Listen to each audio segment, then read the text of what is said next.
I think moving from the space of I believe that this will work, what do I need to do to make sure that that happens, Mm, actually allows you to like stay in that energy of, oh, yes. I released the card collection. Now, okay, what will a successful card collection company do? Like, what will Hallmark do? It's like Hmm. they would do an extensive marketing campaign to make sure that people know that this thing exists. That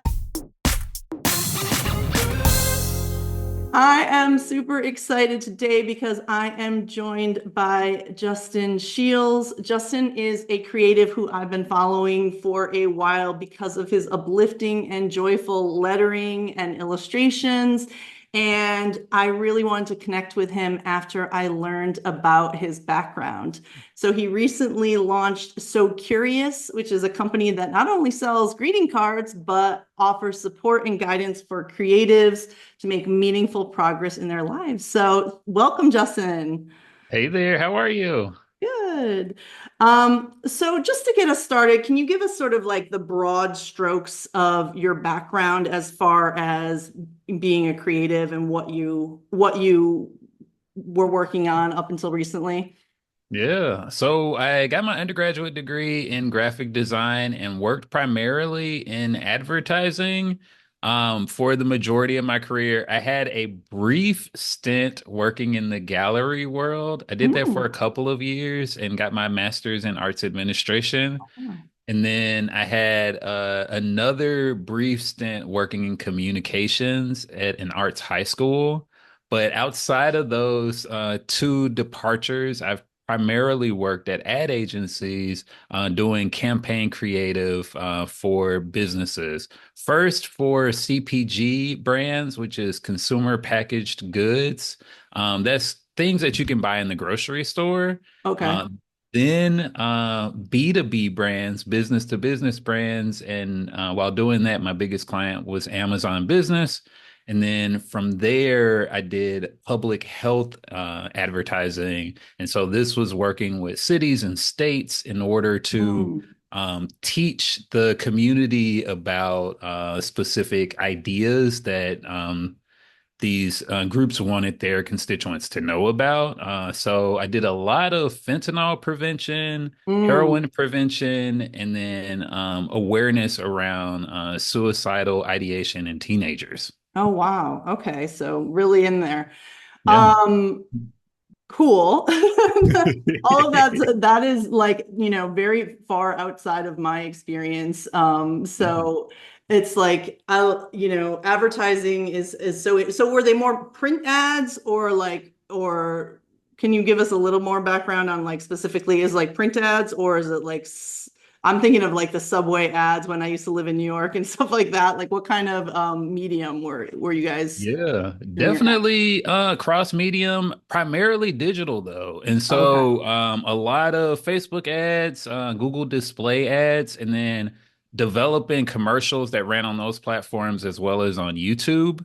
But as things have evolved, it also was just creating organic social content, Hmm. as well as like some kind of organic YouTube content for clients as well. Okay. So you had been working on all of this stuff, and yet I know I've been following you for at least 3 or 4 years, Yeah. and all of that is like going right over my head because it's so outside of my world. So, which means that on the side, you have been drawing and doing other creative pursuits and basically building your personal brand along the way on the side of your advertising jobs. So, was that for fun or was that like intentional, like I'm going somewhere with this, or was it like I've got an iPad and I just love to share? Can you give me a little background about how you got into sort of the illustration side of things and the lettering side of things? I definitely am a multi-passionate creative, and like many multi-passionate creatives, I find joy in creating things that are specific to me or causes that I'm passionate about. And Mm. so you hit the nail right on the head. I got my iPad in 2015, and it was transformative, right? Like Yeah. it shifted my creative process so much that it allowed me to be able to create much more frequently than I was before. I don't know if this was you, but like I used to draw things by hand and then have to scan them and then Yep. trace them in Yep. Illustrator. And like the iPad took all of that extra labor out and made my process like really fun and fast. And so when I got my iPad, I initially just started with like a really simple 30-day challenge where I posted a new illustration every day on Instagram for that period of time. But as it kind of evolved, I fell in love with hand lettering, and I have like my own kind of unique hand lettering style that is a little bit like imperfect and rough around the edges in a way that I feel like can connect with some people. Um, and so when I started doing the hand lettering, it kind of opened up this idea that this was a good way to be able to teach people the things that I was learning in therapy. So I had started my therapy journey in 2016, and I started sharing my hand lettering in these like kind of poems slash writings about emotional intelligence and personal development via an email newsletter. And so that's kind of how I initially started building my personal brand and kind of sharing my message with the world. Gotcha. Yeah, I love that. That's yeah, I mean, I think first of all, the iPad is like a great equalizer, right? Like it has brought illustration to the masses for sure. And Yes. I've seen such a shift in my industry with, so many people who never had access to like Adobe products getting their Mhm. hands on an iPad and then Procreate or whatever. And then suddenly, like a boom of design, illustrators and pattern designers and all these things. And I mean, I think that that is like, yeah, it definitely changed my process as well. I didn't get one until 2018 because I knew people were always talking about it, but I was like, I'm so used to, I did work on a like with a Wacom pen Yep, and yep, everything. So yep. I was already doing a lot of drawing, for my day job or freelancing at that point, but for my work, and I was like, am I just getting a fancy toy? Like, is this really going to change my workflow? But what you're saying is so accurate, is like the idea of my sketchbooks that I scanned and auto trace versus now my sketchbooks are, I can erase, and I can Mhm. undo and I can change everything, and it just makes it so much easier. So and I love how you brought, you were mixing, having this intentional messaging along with your like lettering practice. Because for me, like I really love hand lettering, and I've been slowly, kind of building on and practicing that. But yeah, I don't have those intentional messages. I'm just like saying whatever, whatever kind of phrase I can think of. But the intention behind all your work is really apparent, and it's something that is, really engaging. Um, so I want to talk a little bit about, one of the reasons I reached out to you is having watched your YouTube video about quitting your job. And I will definitely link to that video because you cover a lot of this stuff. But I just wanted to kind of touch base on and recover a little bit of it. Like, how did you know you were ready to take that leap from corporate work? And because now you're working for yourself, we haven't, the spoiler alert. We didn't get to that yet. You said you were working in marketing, but spoiler alert, you are now working for yourself, and you have started this greeting card company, as I said in the intro. How did you know you were ready to shift directions, and how long did you sort of plan to make that transition? Yeah. So my life has been kind of interesting in that I have now left a full-time job to kind of do something different. This is my third time having that experience. And so the first time it happened right around 30, and I had been working as a graphic designer and then an art director and was like, oh, I want to develop my own creative studio, right? And so I did web design and branding for companies for 3 years in that stint, which was really fun and exciting and kind of my like foray into being an entrepreneur and small business owner.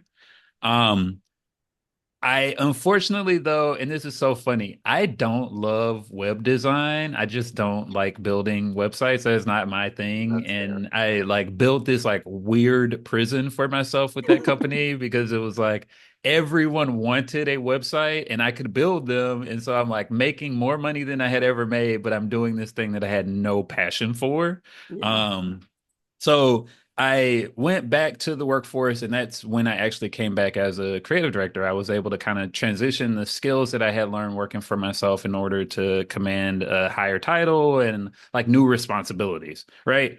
So the second time I left my full-time job happened when I got a book deal with a subsidiary of Penguin Random House. At the Awesome. time, the publishing house was called Sasquatch Publishing, but they've been acquired by another institution now. But I left my full-time job then to write and illustrate the Reset Workbook, one of the most important projects I feel like that I've been able to create. It essentially helps people break free of unhelpful patterns.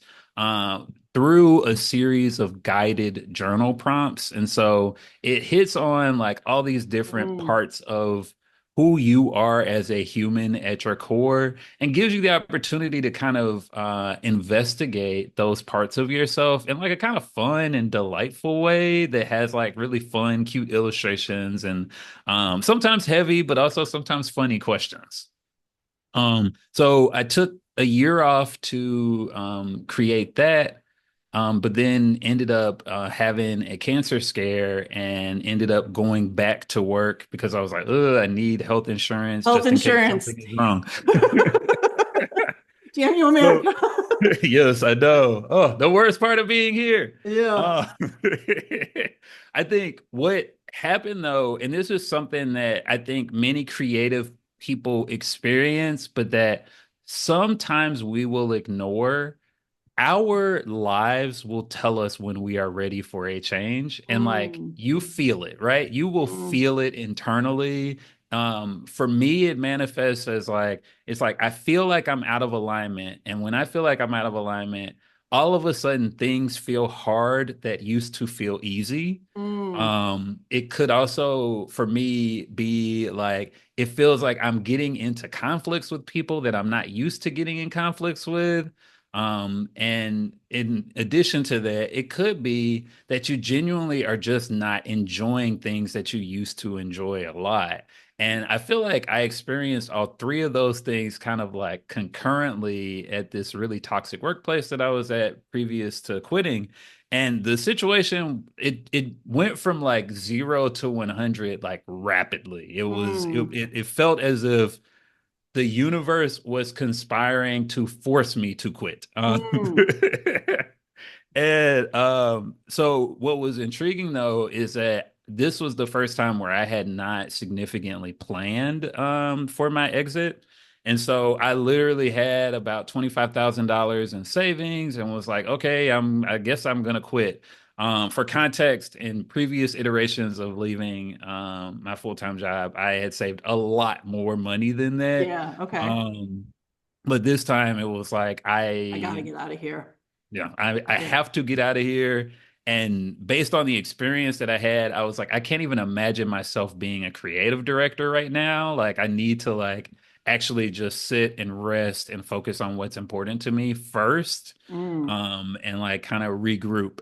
And so, I often will tell people, you know, when you are ready for change, you will feel it internally way before you are maybe even ready to make the change. But if you follow your intuition and you give yourself the time and space to reflect on things, you will be able to set yourself up for long-term success. Now, of course, I am an advocate for like everybody saving money and like having yeah, that's the um thing. I mean, that's the whole thing, right? Everyone would be quitting their jobs. I get so many people. I do teach how to kind of like get into this business and things like that. And so many students are like, okay, I'm ready. I want to do this. But like the unfortunately in my industry, the reality is like to replace your full-time income, it can take, 3 years more, depending on what exactly you're trying to go for. And it's like, yeah, that's a long time to, just say like, oh, I'm just gonna, it'll be faster if you dedicate 40 hours to it, but it's like keep a job or a part-time job. Obviously, if you're getting those, if it's so toxic that you can't, then clearly that was the right choice. But it is difficult, the making that transition when you're not sure how fast you can replace that income. Absolutely true. Yeah. Yeah. Fortunately, my situation is slightly different in that I have experience as a coach, and so I have the opportunity to kind of make money outside of just my product-based business. Mm. As a coach for creative professionals, that has been exceptionally useful. I got my coaching certificate while I was working that toxic full-time job, and that was one of the best decisions that I made. Nice, nice. So then you do offer coaching. People are going to want to know this. So Yes. I'll be putting links in the bottom, but that's good to know. So if anyone's connecting with what you're saying, definitely check that out. Yeah. So well, then let's dig in a little bit more on the practicalities of things before we get Yeah. sort of more on like the bigger ideas. What are some of the first things you did now? Okay, so you quit the toxic job. You had however much in your savings and you needed to regroup. Did you already know, like, I think I'll go for greeting cards, or were you going to sort of, did you take some time to even figure that out? And then what was some of the things you did to launch your first line and not Yeah. be So overwhelmed? Because I know it's because like there's just so much, right? yeah, I was pretty strategic about launching the business. And so even before I quit my full-time job, I actually produced my first project product. It was called Joy Bombs affirmation cards. They're still available in my I online have shop them. now. They are awesome. And so while I was working that full-time job, I created that card deck of kind of inspirational messages that help you kind of recalibrate your brain to focus on positive messaging and with intention. And so I had that as a test case for me being able to design something that people wanted. To launch it initially, I did a pre-sale and was able to sell 70-ish decks to people that were subscribed to my email newsletter. Yeah. And so then that like kind of validated, okay, I can sometimes make products that people want to buy. So I had that data already available. The second step, while I was still working my full-time job, is I designed the initial set of cards in my first line.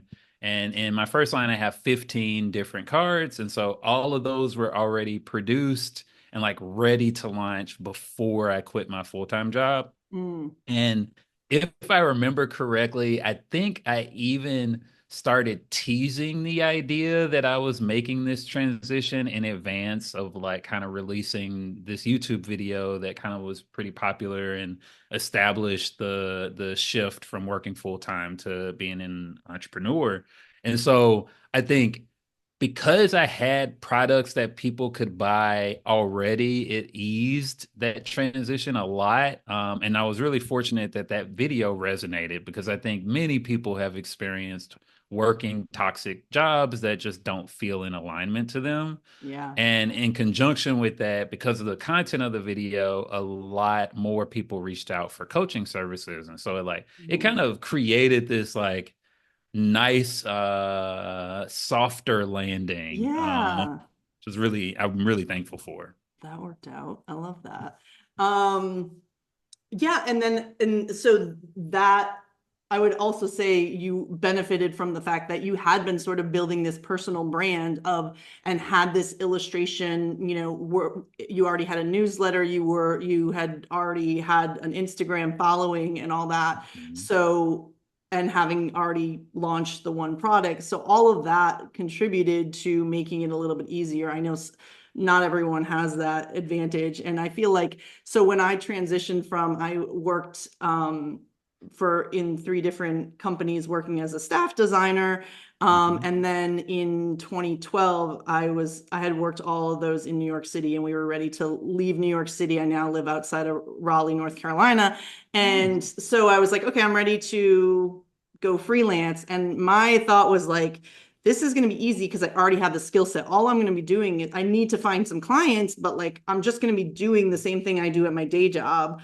But I didn't have any of that like marketing or network or personal, I mean, I had a network of like old colleagues in the industry, but like no like personal brand, no. And you don't always need that, but you do need to know how to find clients and connect with clients. Now you are connecting with consumers versus for me, I was looking for like companies to work for. Yeah. But I think that's something that is hard for people to like get their brain around because they love the art part of it, but the sort of the business part of it of needing to find people and connect with people. And you already kind of had been working on that skill set, I think. Yeah. So Yeah. that makes a big difference. Um, so as I've mentioned, I design greeting cards. I also do lettering. I do a lot of some of the similar things that you do as far as like end product goes.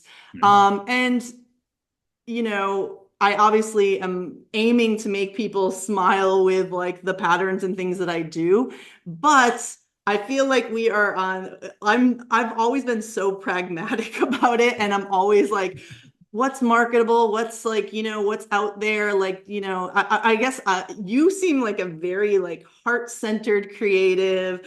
I heard you say in one video, I use words and pictures to change hearts and minds, which is amazing. Like I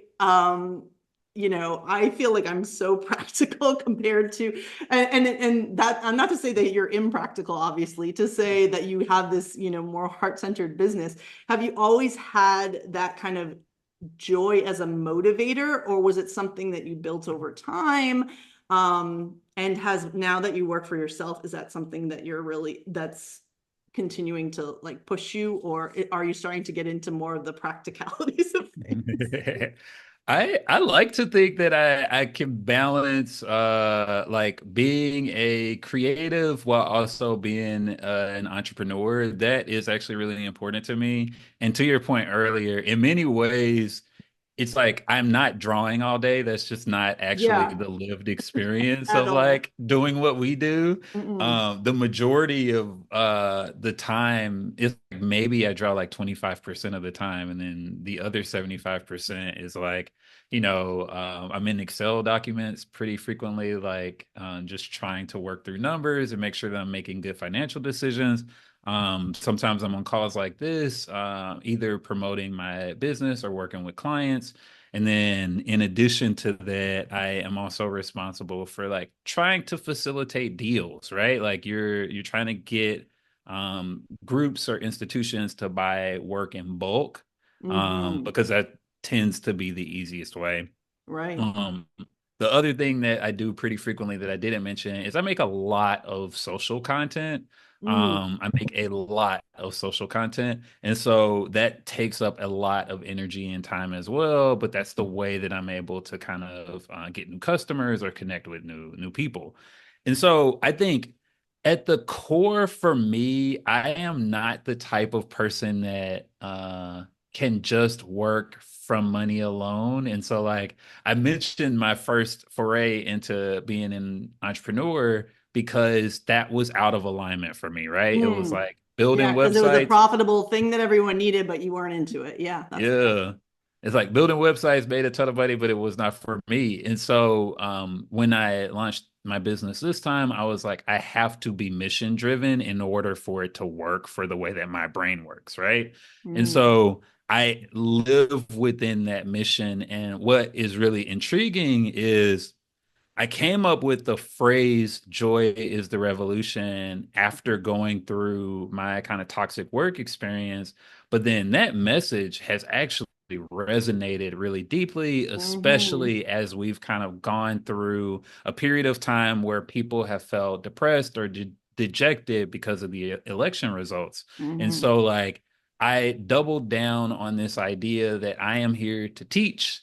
I am here to create. I am here to encourage people. And like, I'm really focusing in on joy for as long as it resonates, right? Like, I feel as though in a space where people can so easily choose fear, if I can encourage them to choose joy, even for a little part of the day, um, I am doing a good job and doing good work. And I think the secondary part of this is it's facilitating connections between people. So like the greater reason why I think greeting cards are so important is because we primarily live in this kind of always online digital Well, world, mhm. and like it feels impersonal, it feels less connected even though we are always connected.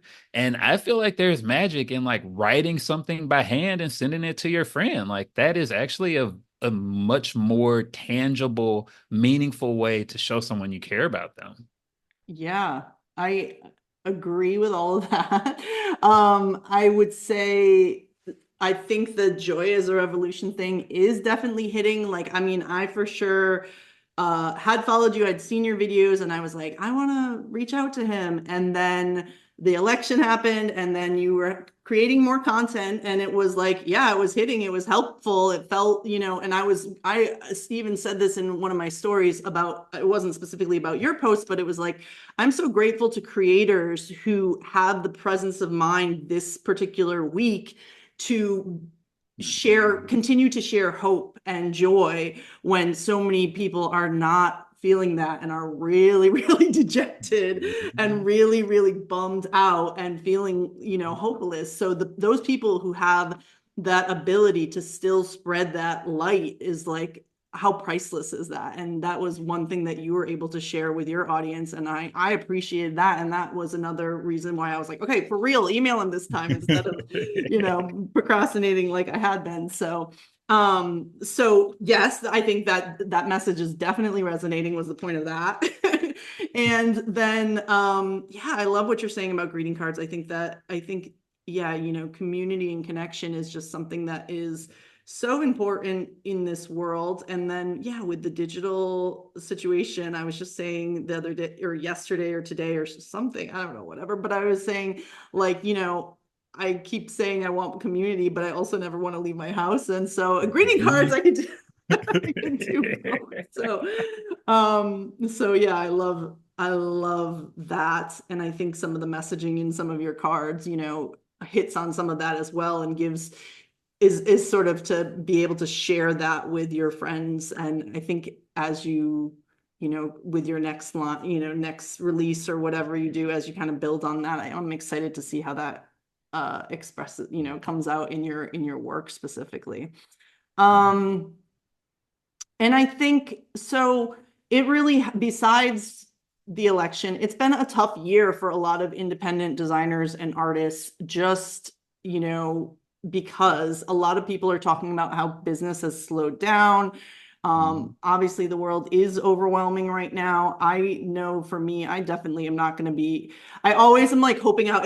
This is the end of November right now. This will come out in December, but it's the end of November, and I'm like, I pretend like there's going to be some major cash influx in December. So like you never know, I might make an extra, 30 grand next month, which is like unprecedented. So I don't know, but it is looking like I'm going to make significantly less this year than I made last year in revenue. And, I think that is a common story for a lot of designers and artists and independent small business owners this year. How can we, I'm getting in a little coaching from you maybe. How can we continue to bet on ourselves and our creative businesses when sometimes we're not getting that outside validation? Maybe the sales aren't coming in, or, we're reaching out to these art directors and we're not hearing back, or whatever the situation is. How do we like hold on to that confidence? Yeah. I mean, I would first say I want to acknowledge that the creative industry is in flux, right? Like we all are feeling that. And I Mm-hmm. think it's partially the kind of artificial intelligence boom. It's partially the fact that ad agencies aren't connecting with customers in the ways that they did previously, because social media now is the biggest place where people are spending the majority of their time. And so, Mm-hmm. like, when you don't have that kind of solidified broadcast network, it makes it a little harder to really connect with the populace, right? Because nobody's watching TV in the same ways Mm-hmm. that they did when we were growing up. Right. Um, I think what is really important is to really figure out how to be a human in the world and Mm, how to add humanity to your work. And so I think one of the things that has actually been beneficial and funny. Initially, I've always been critical of my illustration style because it's rather imperfect, right? It like has this like kind of childish charm, but like I cannot make a perfectly realized piece that is the aesthetic that I see so frequently on like Pinterest boards or right. Yeah, in no, I know what you places. mean. But the value is that it looks like a person made it, and so like it's actually pretty challenging for my aesthetic style to be copied by artificial intelligence. And Mm, so I think figuring out ways to connect your story to something greater than just the piece of art is actually, I think, the way of the future in general. mm, That's one. I think two, we are living in a moment where understanding how to speak this kind of new online language that has emerged. I call it speaking meme. mhm, If you know how to speak meme, you can make sales. And so, like, I have been dedicating a lot of effort and energy in like analyzing trends in the creative space on social media so that I can implement those things on my own brand, but also to teach clients that I'm working with as well. And mm, I'm just noticing that like people have money that they want to spend, but you have to show up for them in ways that are kind of different than the way you or I might initially think we should post about our work on social media. And mm, so you'll notice in the ways that I'm showing up, I really am pushing a singular message over the course of many, many weeks in order to kind of build a connection with my audience.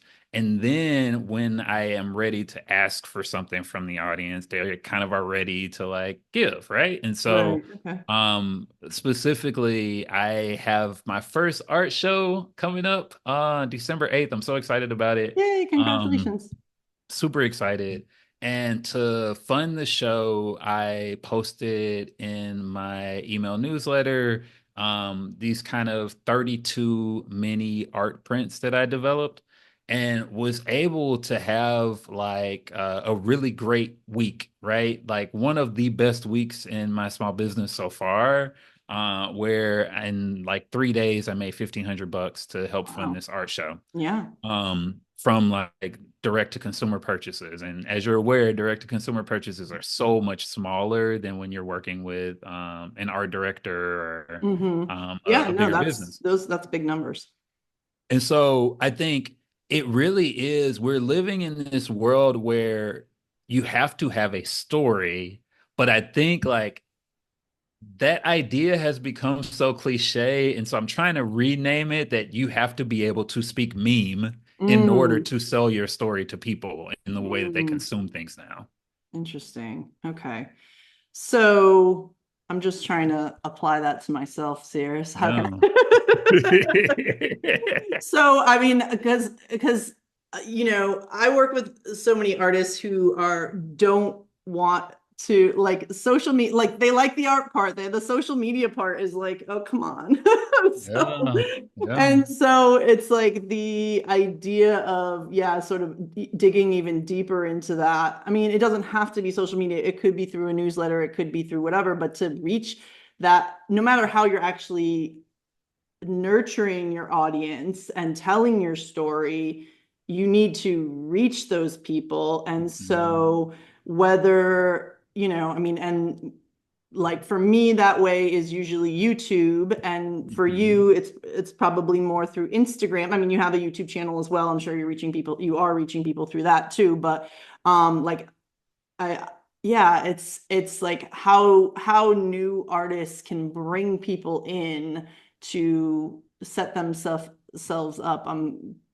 It kind of has to be some sort of, whether it's a blog, it has to be something online, basically. I mean, I guess they could do it in a local like venue if they wanted to, I don't know, start going to like craft fairs or something, but it sort of involves putting yourself out there, and like sort of the marketing side of it is what I'm hearing you say. Um, more than the art side of it. Um, Yeah, actually, let me pause you because I think like one thing you said really hit that is really important to me.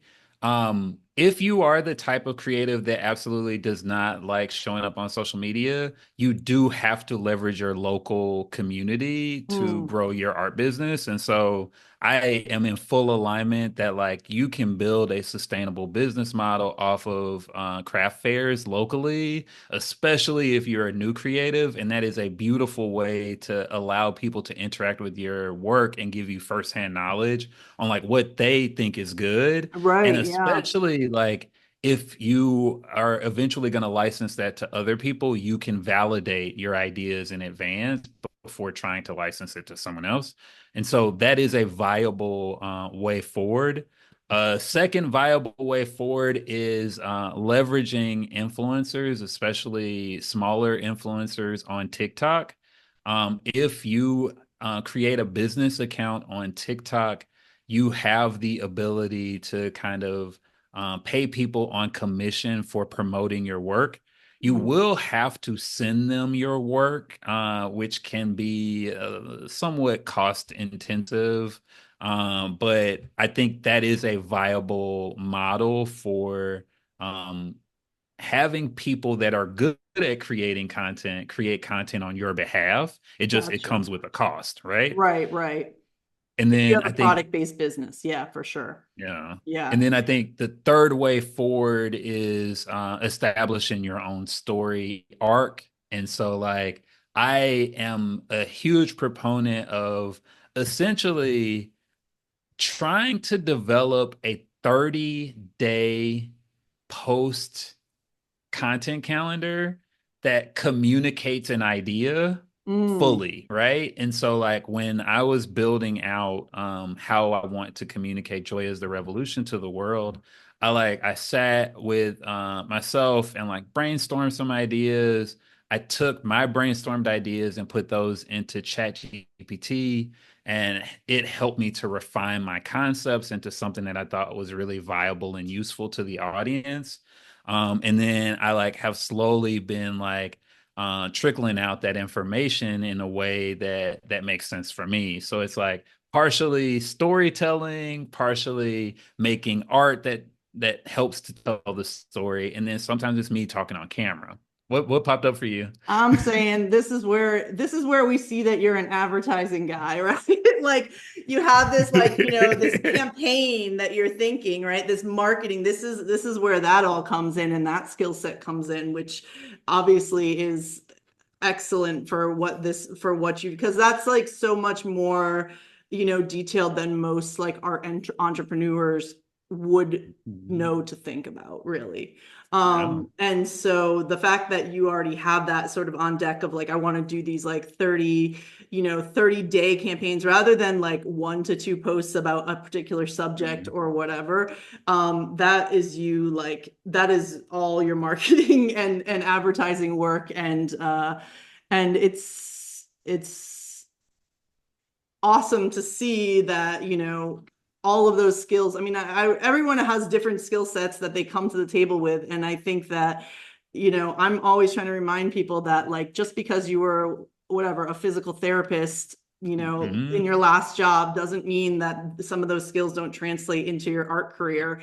Obviously the painting side is going to be something different, but like the customer communication or whatever. So it's good to if anyone's getting lost in like this like oh my gosh all this advertising, it's because you have so much knowledge about it that you're able to kind of plan that out. Because I've been a solo business owner for a long time, and I definitely have dug into the marketing and really enjoyed it, but even what you're saying is like a little like that feels like overwhelming to me as well. So and I'm the one who often has to tell artists like you need to think about marketing. So so Yeah.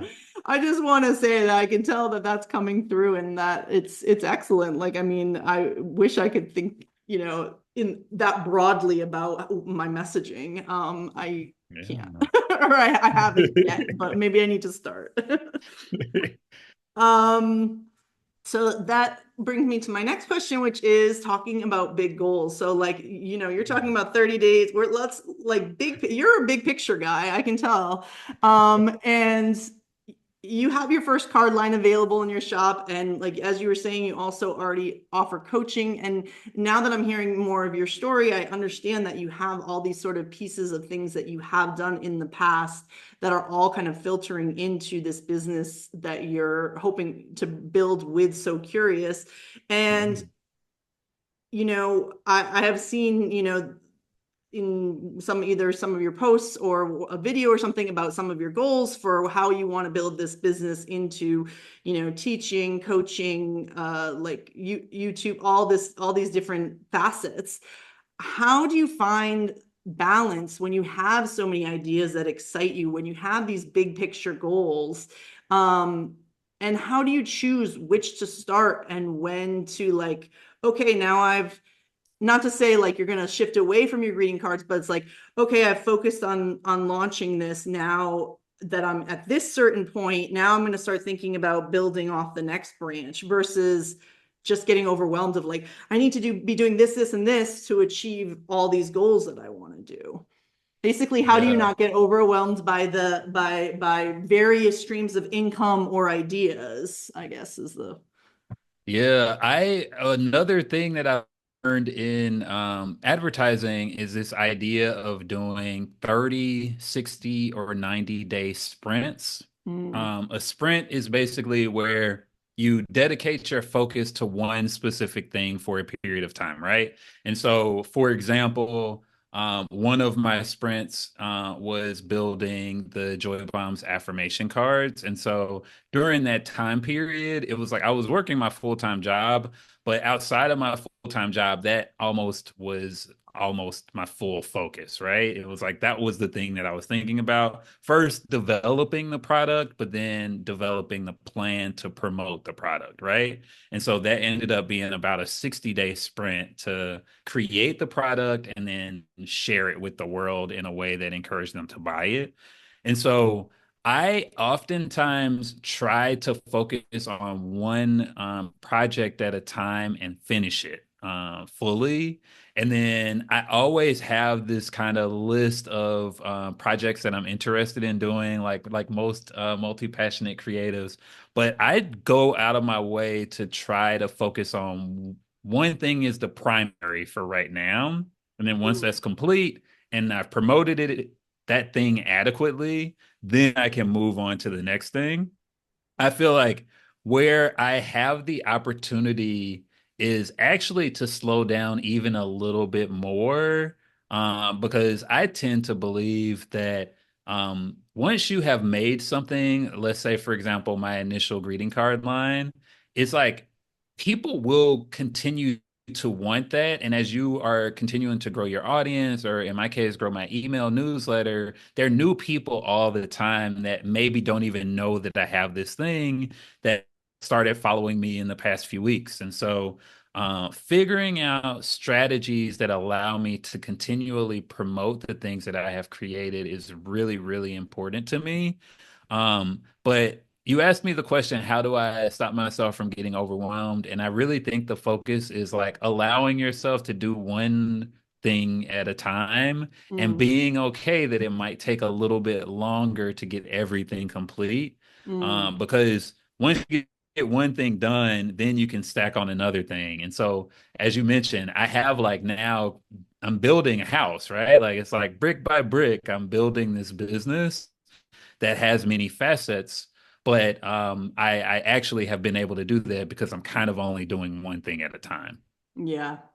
I think that's so important because I mean it's something that we see a lot as creative entrepreneurs is like you have to have multiple streams of income. You have to have multiple streams of income. And in my business, that usually means like potentially art licensing, like print on demand shops. I don't even know what I mean, like trying to find freelance clients, whatever else you can get your sort of fingers in, an Etsy shop, etc. And it's like you can't build 6 businesses at once. Like you really can't, it's really hard. So yeah, to pick that one thing to focus on, but it is hard when some of those things come slowly, right? So if you're concentrating on your greeting card business right now, it's like, okay, so I put out the line, like what's, now I'm just waiting for sales to some degree. Obviously, there's more to it, but now it's like you kind of want to quickly like, okay, well, maybe I should be starting. It's hard to, the shiny object syndrome really comes into Yeah. play, I think. Especially when you're waiting for money to come in, right? Like it's like if you're getting sales like very consistently, like then maybe you're like cool and you're thinking about, okay, maybe my next release. But if the money isn't coming in quickly, you're looking at other potential income sources and thinking like maybe I could be doing better if I open an Etsy shop versus have it on my own platform, or maybe I could be doing better if I put this on Redbubble or whatever. And Yeah. that's when it starts to, that's when things start to splinter off. And I feel like that focus, your focus dilutes, but also so does like the efficacy of it, really. Yeah. Um, I have one thought that popped into my head based on what you just said. I think moving from the space of I believe that this will work, what do I need to do to make sure that that happens, mm, actually allows you to like stay in that energy of, oh, yes. I released the card collection. Now, okay, what will a successful card collection company do? Like, what will Hallmark do? It's like Hmm. they would do an extensive marketing campaign to make sure that people know that this thing exists. That is a gold star. Okay, like that, you're so right. Yes.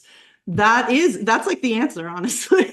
Like moving from a this is going to work, how do I make it work? And that requires confidence. That's something that Yes. like, I mean, truly, and I resonate with that so, so strongly. And I do think that that is something that has been part of the reason that I've succeeded is because I just was like, this is gonna work. Like I know I have the skills. Like it took me a long time to get the Mhm. marketing, but like I knew I could like draw patterns and I knew I could do it. So I was like, I can make this work. I just need to get it to work. And so, but some people don't have that confidence. So it's like trying to inform them that like, it can work, but you have to stick with it. It's the persistence too. Yes. Um, I love that. Okay, that was really, I love that. Um, so as someone who designs art for products, I see a lot of new designers who create work that isn't necessarily totally suitable for the products that they want to license or sell. I would say this is maybe a little removed from what we've been talking about because as you're a product-based business, but for me, I make a lot of products, but I don't actually make them. Like I partner with people to make them. So like some of people that I work or some of the artists that I know are, drawing things and like, this is this gorgeous thing on my computer. Now I want it to be on notebooks and fabrics and all the other things, whether through art licensing or through selling that pattern to someone or whatever. But they're not really thinking about that end product. And you're like, well, but that's not going to work for a greeting card. It's a pattern or whatever Mhm. it is. What advice do you have for designers looking to create work that resonates with potential customers? Yeah, before you start any project, I think it is very important to do really good research and do your due diligence. And Mm, so, for example, when I got my book deal, in order to get a book deal, you have to write a book proposal. And the mm, most important part of a book proposal is analyzing what books already exist in the marketplace similar to your book and how is your book different from those, but also fits in with those books, right? right. Yes. I feel like if you take that core idea for any product, that is how you will find success. So, for example, when I was launching the first greeting card collection, I went to Target and I established what were the categories of cards that I wanted in my first collection. And then I sat with all the different things that already existed on the shelves. I looked at them, I analyzed some of the key trends that I noticed, and that was the impetus for creating the carts in the style that I did, Mm, because I did my research in advance. And so there is a lot of beauty in like taking yourself on artist dates where you're able to interact with the things that you want to produce. And yeah. one of the most fun and unexpected places to do that is a place like TJ Maxx or Marshalls, Yeah, uh, because they always have the weirdest cross section of things. And for like, sure. I love going to places like that because you can kind of also buy a whole bunch of things at a really affordable price that will inspire you. I also love going to half price books for the exact same reason, Mm, because like you don't have to break the bank, but you actually can buy the things to also be able to look at how they were produced, who they were produced by, and get the information necessary to be able to build your collection in a way that actually resonates with people that buy things. yeah, definitely. And for the people who are interested in art licensing, I mean, TJ Maxx and Marshalls are the places that like I feel like 90% of, except like besides independent boutiques, but as a chain Mhm. store is one of the only ones that has a lot of products that have been licensed by artists specifically. So all those when you see that thing of mugs with like 14 different types of Mhm. mugs with such random, themes on them, so many of those are licensed by artists, independent artists, so that gives you a look at what people are looking for. So market research 100%, definitely can't stress that enough, as far as figuring it out. And I love that is what you went to as well, because it's so important to have a little bit of a concept of what's going on if you're actually looking to make money in that space. Now, we didn't really talk about it too much, but I do just want to touch a little bit more on that reset workbook, because I know it is still it's available for sale. I mean, I would, if we had time, which I don't really think, I don't want to take up too much of your time, but we don't have time to dig into book proposals and all that stuff. I am very Yeah. interested in that, but I'm not writing any book proposals. I can't get into it, but but tell me, you explained what it was, but it is still available for sale. So I'll definitely make sure to put the link in the description. But give me just a little taste of like the behind the scenes of like putting that together or writing that, or will like one sort of takeaway, because that must have been a huge project, a rewarding one, but like, whew, that sounds, writing a book is no easy, especially one that where you're trying to get people to sort of dig deep. Give me a little taste of how that was. Yeah, I feel like one thing that I continue to notice is the only consistent thing in this world is that we are always changing. And for me personally, checking in with myself to make sure that I am in alignment is a regular practice that I have to do in order to make sure that I'm doing the things that actually light me up, that actually make me feel happy. And so I have it right here. Show it. This is the reset workbook. Yay. I'm so proud of having created this. It's about 200 pages, full color, Oh, beautiful illustrations, spaces for you to kind of answer questions or read some of my write-ups. And I feel like it's just like a useful tool for being able to reconnect with your inner joy. And I feel like, especially now, more than ever, we have the opportunity to go inward and find our joy, mm, so that we can make this a wonderful country again for everyone. And I feel mhm. like that starts with meaningful self-reflection on the personal level. And so in building this book, it's so interesting. It came out last year. It's still available on Amazon. And at a variety of bookstores, you might be able to find it at your local Barnes and Noble. But like I feel as though it came out a little too soon, which is so Mhm. funny. But I'm thankful, right? Because it's like It's already it's in it place. yes, it already exists. at a time when I feel like we all have another beautiful opportunity to go inward and learn who we are, so that we can show up better for the people in our lives. I love that. That's on my Christmas wish list for sure. Um, those self-reflection books, they're hard, but I mean, they're so good, but I need those prompts. I love those like journal writing prompt type things, but yeah, it's tricky because you're just like, I don't know what's the, try to figure it out. It sounds like something that maybe isn't so hard for you. For me, I feel like it's hard. I joke around that like as a pattern designer, I'm surprisingly bad at seeing patterns in my own in my own behaviors. I'm like, I should be able to see that this happens over and over again and be a little bit better about the self-reflection side of things, but I'm working on it. Justin, thank you so much. Like I said, everyone check out the description for how to follow Justin, how to support his work, how to check out that reset workbook. I am so grateful that you were able to join me today. Thank you so much. I have had a wonderful time, and I absolutely am down to come back to talk about writing a book proposal. It's not Oh, hard. okay. All right. I might take you up on that. Enjoying the content? Don't forget to hit the like button and subscribe to my channel for more tips, tutorials, and interviews to level up your surface pattern design journey.